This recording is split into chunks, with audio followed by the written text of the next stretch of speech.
Shirdi Saibaba September 28, 1856 నుండి October 15, 1918 వరకు భారతదేశానికి చెందిన ఒక మార్మికుడు, సాధువు, యోగి.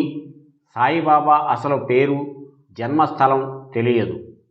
సాయిబాబాను అనేకులు ముస్లింలు, హిందువులు కూడా సాధువుగా నమ్ముతారు. సాయిబాబా జీవిత నడవడిలో, బోధనలలో రెండు మతాలను అవలంబించి సహయోగము కుదర్చడానికి ప్రయత్నించారు. సాయిబాబా మసీదులో నివసించారు, గుడిలో సమాధి అయ్యారు. రెండు మతాల పద్ధతులను తన బోధనలతో అవలంబించారు. ఈయన రెండు సాంప్రదాయాల యొక్క పదాలను, చిత్రాలను ఉపయోగించారు.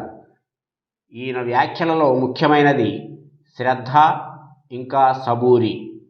ప్రధానంగా హిందూ సంప్రదాయానికి చెందిన భక్తులు సాయిబాబాను శివుని, దత్తాత్రేయుని అవతారం అయిన సద్గురువుగా భావిస్తారు.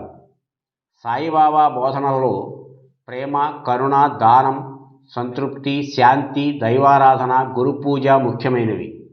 అద్వైతం, భక్తి మార్గం, ఇస్లాం సంప్రదాయాలు సాయిబాబా బోధనల్లోనూ జీవనంలోనూ మిళితమై ఉన్నాయి.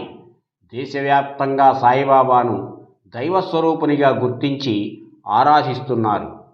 సాయిబాబా పుట్టుపూర్వోత్తరాల గురించి తెలియడం లేదు.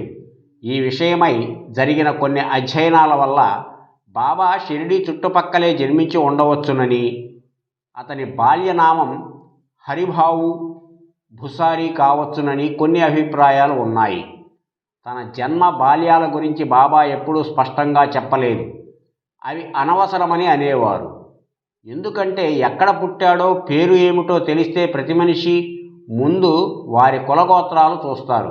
వారిది ఈ మతం అని మనసులో నాటేసుకుంటారు. బహుశా బాబా అందుకే తన పేరు, పుట్టిన ప్రదేశం ప్రస్తావన చేయలేదు. ఒకమారు తన ప్రియ అనుయాయుడైన మహల్సాపతితో తాను ప్రతి గ్రామంలో ఒక దేశస్థ బ్రాహ్మణ కుటుంబంలో పుట్టి ఒక ఫకీర్ సంరక్షణలో పెరిగినట్లు చెప్పాడని కథనం ఉంది. తను 1856లో సుమారు 8 సంవత్సరాల ప్రాయంలో బాబా మహారాష్ట్రలోని అహ్మద్ నగర్ జిల్లాకు చెందిన షిరిడీకి వచ్చాడని, ఈ ప్రకారం బాబా సుమారు 1848లో జన్మించవచ్చును. ఆ యువకుడు ఒక వేప చెట్టు కింద ధ్యానంలో రాత్రింబవళ్ళు కూర్చుని ఉండేవాడు. అతనిని చూసి గ్రామస్తులు ఆశ్చర్యపడ్డారు. మహల్సాపతి, అప్ప, జోగలే, కాశీనాథ వంటి ధార్మిక చింతనాపరులైన గ్రామస్తులు బాబాను తరచూ దర్శించసాగారు. సాయిబాబా పిచ్చివాడని మరికొందరు రాళ్లు కూడా రువ్వేవారు.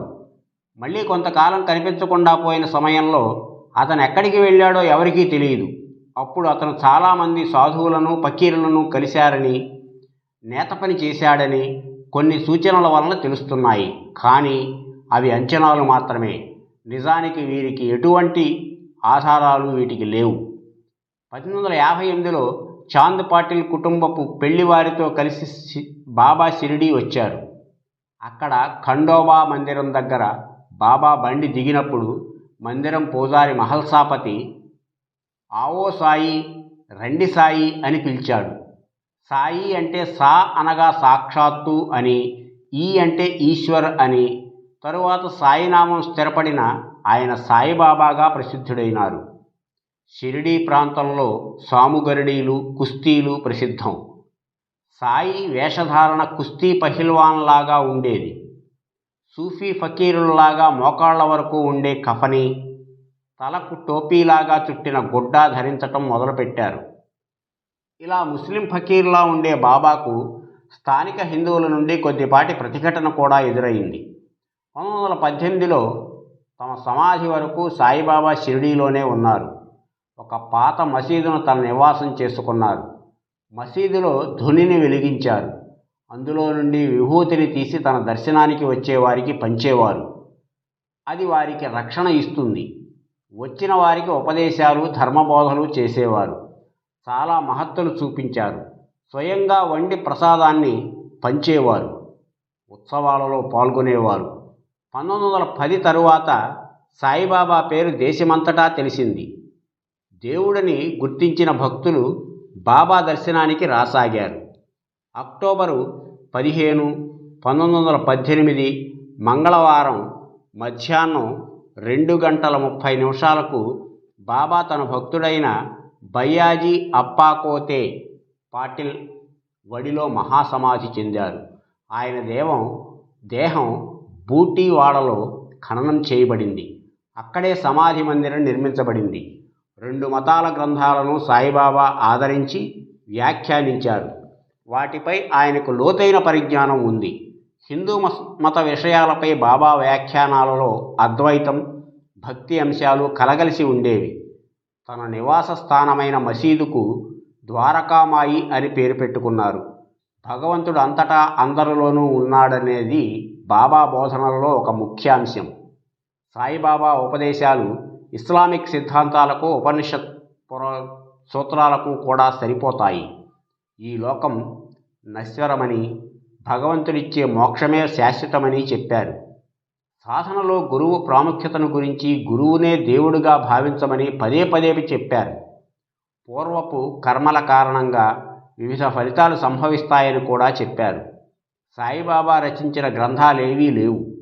సాయిబాబా బోధనలు మౌఖికంగానే శిష్యులకు లభించాయి. అవి పెద్ద పెద్ద ఉపన్యాసాలు కావు, సమయానుసారంగా చేసిన చిన్న చిన్న ఉపదేశాలు. తన వద్దకు దర్శనానికి వచ్చిన వారిని తరచూ సాయిబాబా దక్షిణ అడుగుతుండేవారు. అలా వచ్చిన ధనాన్ని పేదలకు పంచిపెట్టేవారు. మిగిలిన కొద్దిపాటి ధనంతో పొగాకు, అగ్గిపెట్టెలు వంటివి కొనేవారు. భక్తుల వద్ద దక్షిణ తీసుకుని వారి పూర్వ రుణాలను చెల్లించటానికి దోహదం చేస్తారని ఆయన అనుయాయులు అనేవారు. దానము, ఉన్నదానిని ఇతరులతో పంచుకోవటం, ఇవి బాబా బాగా ప్రోత్సహించిన గుణాలు. ఏదో సంబంధం లేకుండా ఎవరూ ఎక్కడికి వెళ్ళలేరు అని బాబా అనేవారు. దగ్గరకు వచ్చిన వారిని తిరస్కరించకుండా ఆహ్వానించి ఆదరించమని చెప్పేవారు.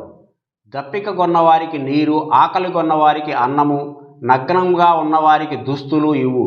నీ వరండాలో నలుగురు కూర్చుని విశ్రమించే అవకాశం ఇవ్వు. అలాగైతే శ్రీహరి తప్పక ప్రసన్న అవుతాడు. ఒకవేళ దానం చేయటం ఇష్టం లేకపోతే మర్యాదగా నిరాకరించు, కానీ వారి ఎడల కుక్కలలాగా మొరగవద్దు అని చెప్పారు.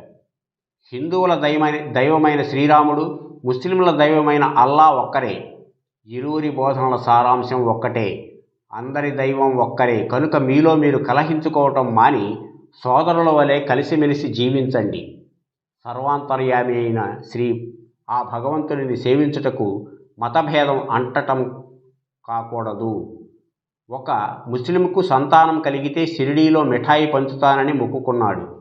సాయి అతనిని అల్లా అచ్చా కరేగా అని దీవించారు. కొంతకాలానికి అతని కోరిక ఫలించి కొడుకు పుట్టాడు. వెళ్ళు మారుతి ఆలయంలో మిఠాయి పంచు అన్నారు. మారుతి ఆలయంలో మిఠాయి పంచి తిరిగి సాయి వద్దకు రాగా ఆయన ఎంతో ఆనందంతో అతనిని కౌగలించుకొని అల్లా అచ్చా కరేగా అని ఆశీర్వదించారు. అందరి దైవం ఒక్కరే. మతం అనేది ఆ దైవాన్ని చేరుకునే ఒక మార్గం మాత్రమే అని సాయి బోధించారు. తన భౌతిక దేహాన్ని విడిచిన తరువాత కూడా బాబా అనేక భక్తులకు కలల్లోనూ, మనోధ్యాన సమయంలోనూ దర్శనమిచ్చి మార్గనిర్దేశనం చేయటం, కష్టాల నుండి విముక్తి కలిగించటం వంటి మహిమలు కనపరిచారు. ఇటువంటి విషయాలు భక్తుల సత్సంగ కార్యక్రమాల్లో తరచూ చెప్పబడతాయి.